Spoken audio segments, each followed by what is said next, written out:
fond et sur la forme. Moi, je voudrais vous montrer un petit extrait, alors même pour les téléspectateurs. Je voudrais vous montrer un truc qui est tombé tout à l'heure. Nouvelle sanction de l'Arcom sont arrivées pour Cébit. Je vais vous lire les passages du petit courrier que nous avons reçu, moi je trouve ça incroyable.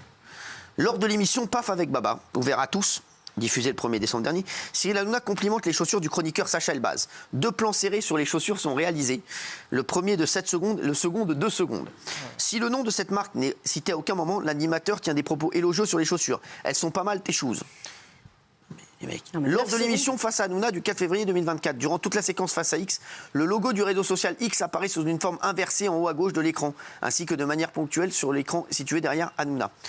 L'ensemble de ces pratiques étant susceptibles d'être qualifiées de publicité clandestine, j'ai décidé d'engager à l'encontre de votre société une procédure de sanction. Non. Donc ça, c'est incroyable.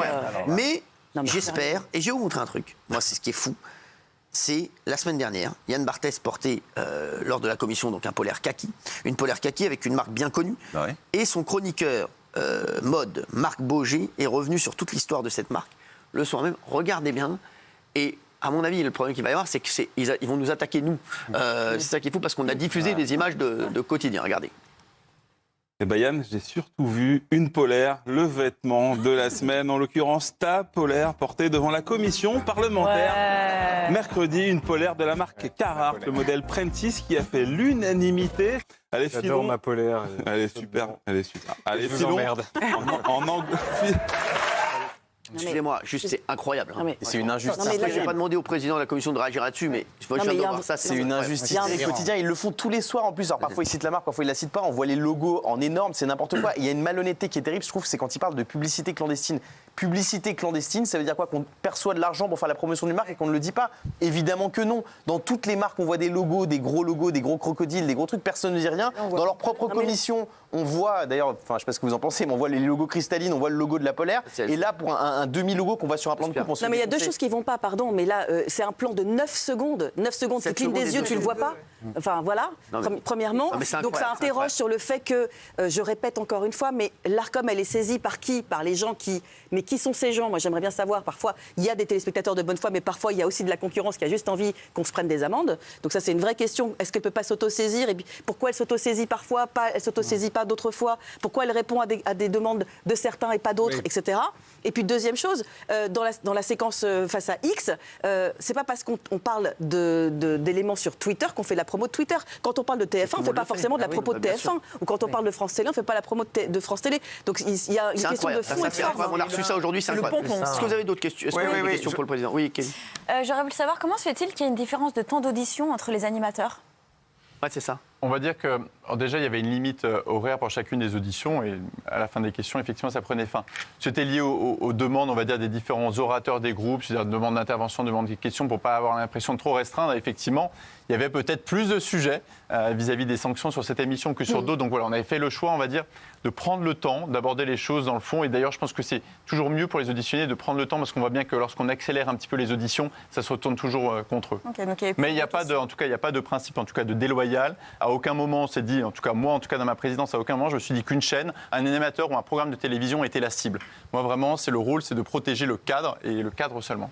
Justement, votre commission d'enquête, elle sert aussi à savoir si le contrôle de l'Arcom est fait correctement. Alors, est-il fait correctement? Vous l'avez dit, il y a un vrai sujet. Effectivement, l'Arcom ne peut pas s'autosaisir. On doit faire des signalements. Et effectivement, j'imagine que ce sujet de TMC... Sincèrement. Je pense que c'est un rôle qui n'est pas facile pour eux de juger à la fois le pluralisme ou effectivement la maîtrise de l'antenne sur l'ensemble des émissions. Mais nous, le rôle, c'est justement de pouvoir mieux cadrer. Et effectivement, ce sujet du signalement des marques peut faire partie des futures propositions que la majorité pourra tenir pour essayer de clarifier un petit peu les règles et avoir, on va dire, les mêmes pour tout le monde et que ce ne soit pas ce sentiment un peu de délation qui amène à chaque fois à la sanction. C'est le truc en plus. Non, mais les règles, elles sont très simples. Nous, on a le droit d'avoir aucune marque et on peut avoir des marques partout ailleurs sur le PAF. Alors que normalement, les règles sont les mêmes pour tout le monde. Bah oui, et personne d'autre n'a des sanctions à part nous. Donc ça, c'est clair. Gilles. Monsieur le Président, Louis Boyard a fait une apparition muette lors de l'audition de Monsieur Bolloré, puis une disparition totale le lendemain, alors qu'il avait beaucoup communiqué avant sur ses auditions. Est-ce que vous avez joué un rôle dans son éviction? Comment ça s'est passé? Non, alors, déjà, j'ai donné la parole aussi aux députés qui ne sont pas membres de la commission d'enquête, ce qui est très rare. Ils avaient un temps de parole un peu moindre que les autres, mais c'était une forme d'ouverture. Ensuite, Louis Boyard, effectivement, a été membre pendant 24 heures de la commission d'enquête, spécifiquement sur l'audition de Vincent Bolloré. C'est un droit de son groupe politique, il n'y a pas de sujet là-dessus.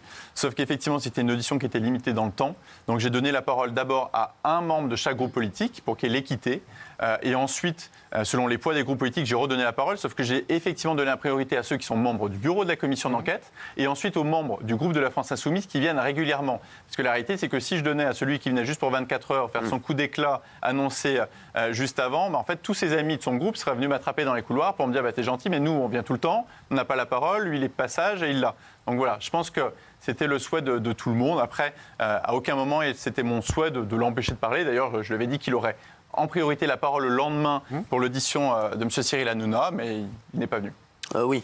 Vous avez été acteur de cette commission, mais aussi spectateur. Est-ce qu'il y a un moment où vous vous êtes dit, franchement, ça va trop loin, il y a de l'acharnement? Et est-ce qu'on vous a vu recadrer un peu Aurélien Saint-Toul? Est-ce qu'en off, vous leur avez dit, les gars, un peu calmez-vous, parce qu'il y avait des questions qui étaient extrêmement dures, parfois hors sujet, notamment sur le salaire? Je pense que c'est surtout l'audition de Rachida Dati qui a été marquante. Et j'ai vu, en fait, chacun a élevé la voix, chacun son tour. J'ai vu l'audition dérailler. Je me suis dit et là, ce que j'ai soufflé au rapporteur, je dis mais là, en fait, tu es en train de faire dérailler l'audition dans le sens où, si même lui, il avait un objectif à atteindre, et qui est louable, j'ai pas de sujet là-dessus, c'est son rôle, il n'allait pas l'atteindre. Parce qu'en fait, il y a un moment, on allait devoir mettre fin à l'audition parce que ça allait trop loin sur le fond et sur la forme. Et en plus, comme je l'ai toujours dit, notamment cette audition, on est très regardé. Et les gens sont exigeants et attentifs à l'image qu'on renvoie aussi de l'Assemblée nationale. C'est pas un procès, c'est pas une chasse aux sorcières, donc c'était important que l'image soit respectée. Oui, c'est cette audition où j'ai senti un moment que ça tournait mal. Donc c'est pour ça que j'ai fait le choix de l'arrêter, donner la parole aux autres et de revenir ensuite après lui. D'après mes indicateurs, parce que vous savez que j'ai les courbes, apparemment, le record d'audience était avec moi. Ouais. Donc merci. Merci, parce que ça restera un souvenir pour moi d'avoir fait un record d'audience sur LCP. Donc merci, la chaîne parlementaire. Bien entendu, ils peuvent me contacter. Je peux faire quelques extras chez eux à tout moment. Bien entendu, je suis assez libre. Voilà, même en termes de vues sur YouTube, Xavier Niel, c'était 91K. Rachida Dati, 201K. Vous avez fait 1 100K. Et Vincent Bolloré, 584K. D'accord. Ouais. Donc le groupe est en force. Ouais. Exactement. Quentin Bataillon, ça a été quoi votre audition préférée? Franchement, celle où vous êtes le plus éclaté? Question difficile.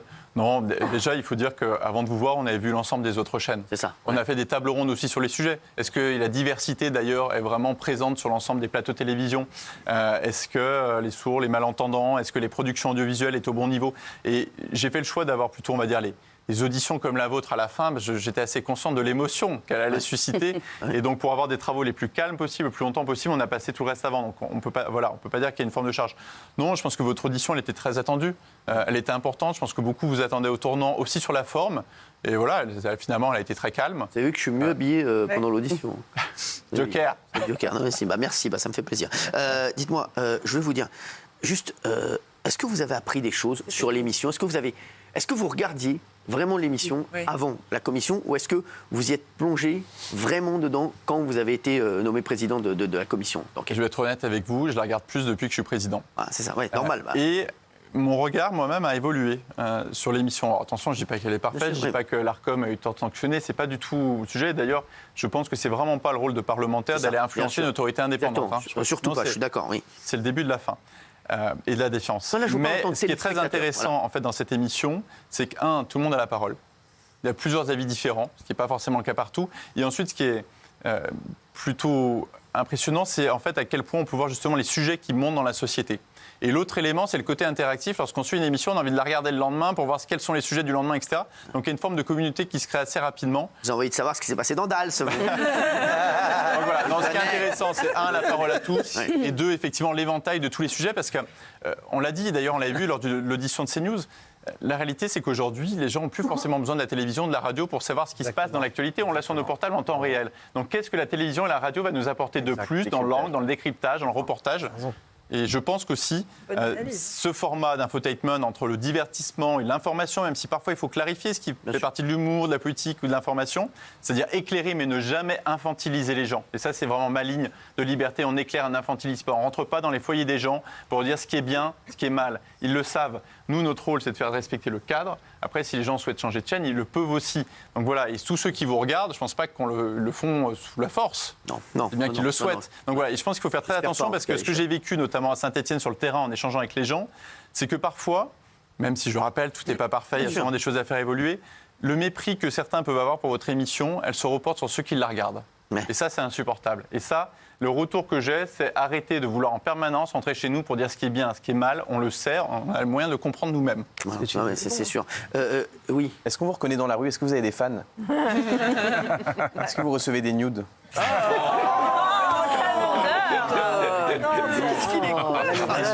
Non mais en vrai, vous avez une grosse exposition après avec ça. Quand vous disiez que tout n'était pas parfait, ben voilà. Non mais vous avez une très grosse exposition, c'est comme une grosse émission de télé. Bon, j'appelle l'Arcom à bienveillance sur cette séquence. Ma dignité n'a pas été remise en question, je vous rassure. Bon, moi déjà, là où j'espère être reconnu, c'est chez moi à Saint-Etienne et pour d'autres sujets que la télévision. Et ensuite, oui, j'ai eu peut-être une séquence, mais je prends beaucoup de recul et je pense ça avec l'amusement. J'avais pu la raconter en faisant mes courses. Des jeunes sont venus me voir il y a 3 semaines pour me demander, lorsque j'arrivais à la caisse avec des gâteaux, si c'était l'heure du goûter. Et j'ai compris, vu l'âge de ceux-ci, qu'effectivement, nos travaux étaient exceptionnellement suivis par des jeunes. Oui, Gilles. Est-ce que vous avez été félicité par exemple, Gabriel Attal, Emmanuel Macron, de la manière dont vous avez géré cette commission qui n'était pas évidente? Non, parce que déjà, il y a une séparation entre l'exécutif et le Parlement. Je sais que les travaux sont très suivis.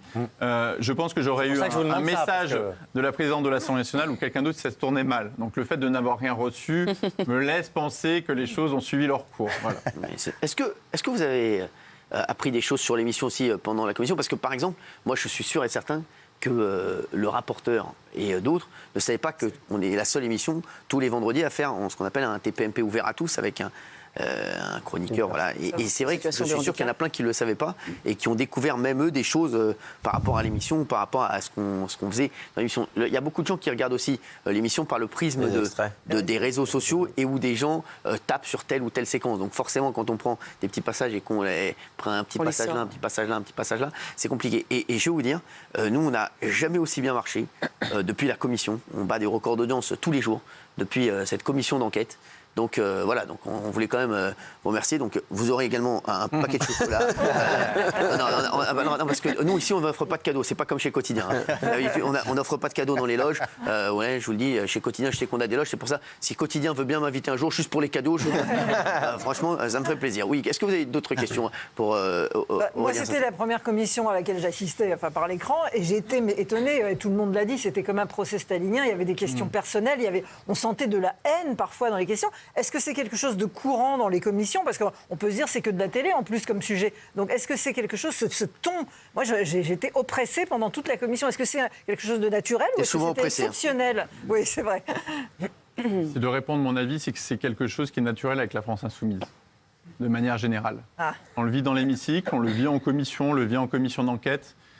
C'est à la fois le ton, la forme, l'inquisition permanente et surtout cette agressivité que je vis parfois aussi sur le terrain à Saint-Etienne avec certains de leurs militants. C'est-à-dire la violence facile et légitime.